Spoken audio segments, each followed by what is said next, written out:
these cards are very big compared to other things that I've seen. We also have cards that are smaller.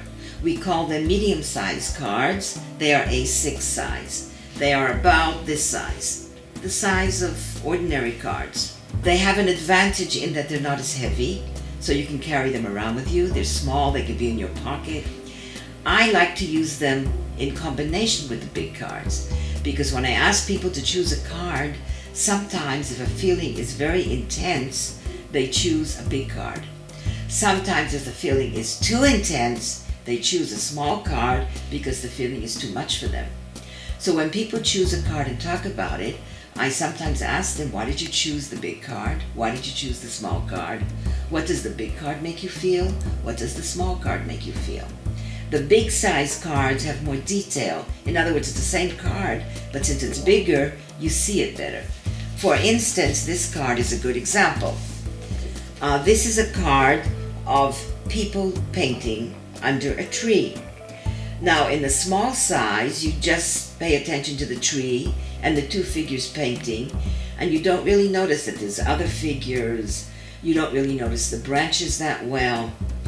This card, when it's big, it gives much more a feeling of roots, of rootedness, maybe something happy in the future, maybe something stable in the past. People use this card sometimes to describe a stable family that they came from, living in nature. In the small version, it's less effective.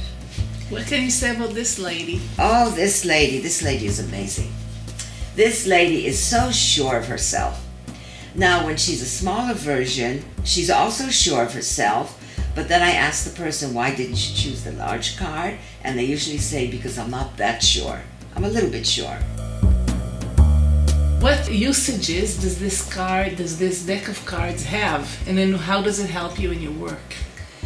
This deck of cards is very useful to me in my work, because whenever a client comes in and doesn't know how to talk about exactly what he wants to talk about, what the issue is, I ask him, choose this card that describes the issue, the dilemma, the conflict, somebody in your life you don't get along with, somebody in your life you love, your past, your present, your future. You can ask many questions, and then people project on the cards to get the answer. Do you work with the cards only individually? No, we have groups. I conduct groups working with the cards, and then everybody in the group chooses a card according to the question.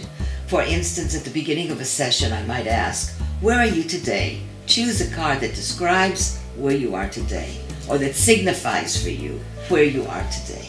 What brought you to develop this deck of cards? I work in the psychiatric unit of a hospital, and we do a lot of talk work.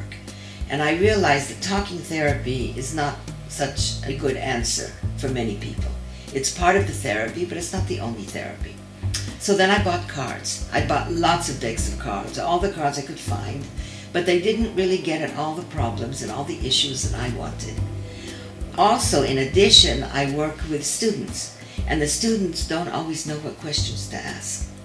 So I wanted cards that pull out of people their innermost issues, and also I wanted questions that would help anybody working with them work with the person, with the client.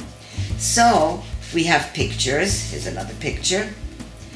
And then the questions always have the same format. I start from very easy, very general. Who are the figures in the picture? Give each figure a name. Where are they? What is most significant in the picture? Give the picture a name. And then I get more specific. What does each figure feel? Describe the story of what happened before this picture. Tell the story from the point of view of the big figure, I, present tense. Tell a story from the point of view of the small figure, I, present tense. What can be changed in the picture so the picture will be happier? What do you like about this picture? What gives you a good feeling? So at the end, we always end with something good. It seems to be a wonderful aid for your work. It really helps me in my work, because never have I had anybody who came in who couldn't find some card that describes something that's going on in him.